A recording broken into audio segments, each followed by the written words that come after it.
নরেন্দ্রপুর এলাকায় বিধ্বংসী আগুন, কালি তৈরির কারখানাতে আগুন। কালি তৈরির রাসায়নিক মজুদ ছিল কারখানাতে। দমকলের 3টে ইঞ্জিন পৌঁছেছে ঘটনাস্থলে। নরেন্দ্রপুর এলাকাতে বিধ্বংসী আগুন। এই মুহূর্তে যে ছবি আপনারা দেখতে পাচ্ছেন, একেবারে কালো ধোঁয়াতে ঢেকেছে গোটা আকাশ, চারিদিকে কালো ধোঁয়ার কুণ্ডলী। নরেন্দ্রপুর এলাকাতে বিধ্বংসী আগুন, কালি তৈরির কারখানাতে আগুন। কালি তৈরির কারখানাতে রাসায়নিক মজুদ ছিল। ঘটনাস্থলে দমকলের 3টি ইঞ্জিন পৌঁছে আগুন নেভানোর কাজে হাত লাগিয়েছে।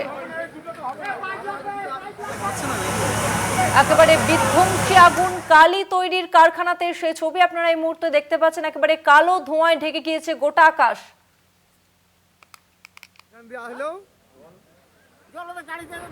নরেন্দ্রপুর এলাকাতে বিধ্বংসী আগুন, কালি তৈরির কারখানাতে ভয়াবহ অগ্নিকাণ্ডের ঘটনা। কালি তৈরির কারখানাতে রাসায়নিক মজুদ ছিল, প্রচুর পরিমাণে রাসায়নিক মজুদ ছিল কারখানাতে, এবং যার জেরে আগুন দ্রুত ছড়িয়ে পড়ে। ঘটনাস্থলে পৌঁছয় দমকলের 3টি ইঞ্জিন, তারা আগুন নেভাতে সাহায্য করছে। একেবারে কালো ধোঁয়ায় ঢেকেছে গোটা এলাকা। নরেন্দ্রপুরে বিধ্বংসী আগুন, কালি তৈরির কারখানাতে বিধ্বংসী আগুন, সে ছবি এই মুহূর্তে আপনারা দেখছেন। একেবারে কালো ধোঁয়াতে ঢেকেছে গোটা এলাকা। স্থানীয় মানুষজন তারা আশেপাশে রয়েছেন। কারখানাতে প্রচুর পরিমাণে রাসায়নিক মজুদ ছিল, এবং যার কারণে এই আগুন কিন্তু খুব দ্রুত ছড়িয়ে পড়ছে।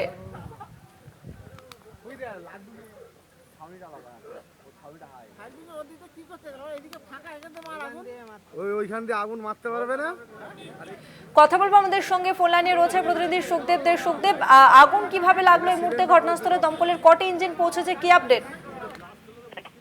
আজ সকালে কিন্তু রামচন্দ্রপুর থানা অন্তর্গত যে রামচন্দ্রপুর এলাকায় যে কারখানা রয়েছে, সেই কারখানা আগুন লাগার ফলে পুরো এলাকা কিন্তু যে গোটা এলাকা ঢেকে যায়। এরপর দমকলের 3টি ইঞ্জিন এসে সেই আগুন নেভানোর চেষ্টা করে। এখনো পর্যন্ত আগুন নেভানোর চেষ্টা চলছে, তবে পুরো আগুন নেভানো এখনো যায়নি। কিন্তু এই ঘটনায় কিন্তু হতাহতের এখনো কোনো খবর পাওয়া যায়নি। তবে তসমিনা, তোমাকে আমি বলে রাখি, আজ সকালে কিন্তু এই যে বিধ্বংসী আগুন লাগার ঘটনা ঘটে। তবে নরেন্দ্রপুর থানার পুলিশ যেটা জানা যাচ্ছে, যে নরেন্দ্রপুর থানার পুলিশ ঘটনাস্থলে আগুন লাগার খবর পেয়ে কিন্তু সাথে সাথে চলে যায়, এবং স্থানীয় বাসিন্দারা দমকলের বাহিনীকে খবর দেয়। দমকল বাহিনী সেখানে কিন্তু পৌঁছানোর প্রথমে একটা ইঞ্জিন পৌঁছায়, এরপরে কিন্তু আরো 2টো ইঞ্জিন ঘটনাস্থলে নিয়ে আসে। এখনো কিন্তু যুদ্ধকালীন তৎপরতায় কিন্তু এই আগুন নিবানোর কাজ চলছে বলে এখনো জানা যাচ্ছে। তবে আগুনকে কারণ আগুনের ভয়াবহ এতটাই যে গোটা এলাকা কিন্তু কালো ধোঁয়ায় কিন্তু পুরো ঢেকে গেছে।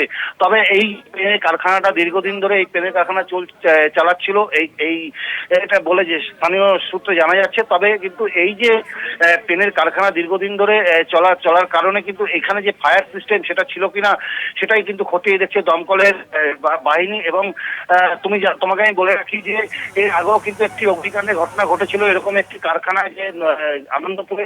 তারপরে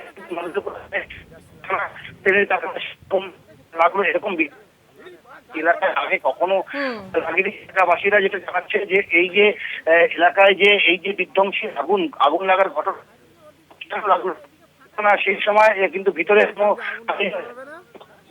সকাল এখানে কোম্পানিতে প্রত্যেক দিন কিন্তু প্রচুর যে শ্রমিক সেইখানে কিন্তু আসেন, কিন্তু তারপরেও কিন্তু সেই যেহেতু ভোরবেলা থেকে আগুনটি লাগে, যার ফলে কিন্তু কারো হতাহতের এখনো পর্যন্ত কোনো খবর নেই। তবে পুরো ঘটনার ইতিমধ্যে তদন্ত শুরু করেছে নরেন্দ্রপুর থানার পুলিশ। তসমিনা, ধন্যবাদ সুখদেব।